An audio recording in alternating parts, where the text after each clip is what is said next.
Ito ang inyong lingkod na nagbabalik upang magbigay ng mga balitang walang bias at pawang katotohanan lamang. Ito ang Bayan Muna. Ang isyung ito ay naging usap-usapan sa buong bansa at sa iba't ibang social media platforms. Isang malaking kontrobersya ang bumabalot sa kasalukuyang administrasyon matapos mag-walk out ang ilang matataas na opisyal ng Armed Forces of the Philippines or ng AFP.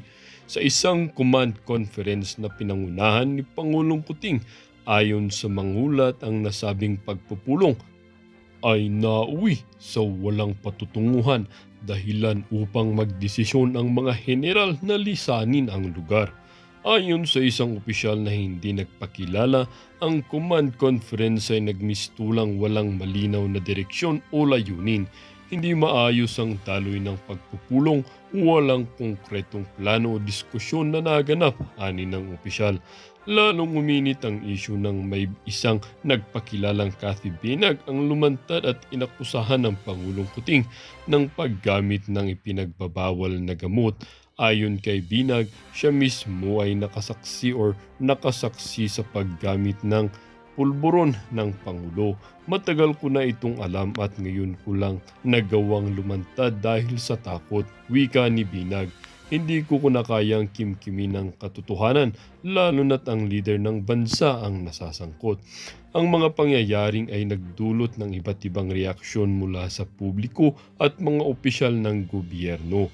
Ang ilan ay naniniwalang may katotohanan sa mga akusasyon, habang ang iba naman ay tinuturing itong bahagi lamang ng black propaganda laban sa administrasyon.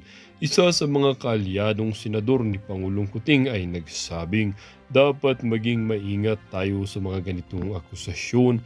Kailangan natin ng matibay na ebidensya bago tayo maghusga. Sa gitna ng kontrobersya, na nanawagan ng iba't ibang sektor para sa isang masusing investigasyon upang malaman ang katotohanan sa likod ng mga aligasyon. Ang Commission on Human Rights or CHR at ilang mga NGO ay nagpaabot na ng kanilang suporta para sa patas na makatarungang investigasyon. Ang bawat Pilipino ay may karapatang malaman ang katotohanan at ang bawat akusasyon laban sa isang opisyal ng gobyerno, lalo na sa pinakamataas na posisyon, ay dapat bigyan ng kakulangang pansin at aksyon, ani ng isang attorney at tagapagsalita ng CHR. Habang patuloy ang kontrobersya, na nanatiling malaking tanong kung paano haharapin ni Pangulong Kuting ang mga aligasyon at kung ano ang magiging epekto nito sa kanyang administrasyon at sa buong bansa. Abangan ang mga susunod na kabanata sa isyung ito habang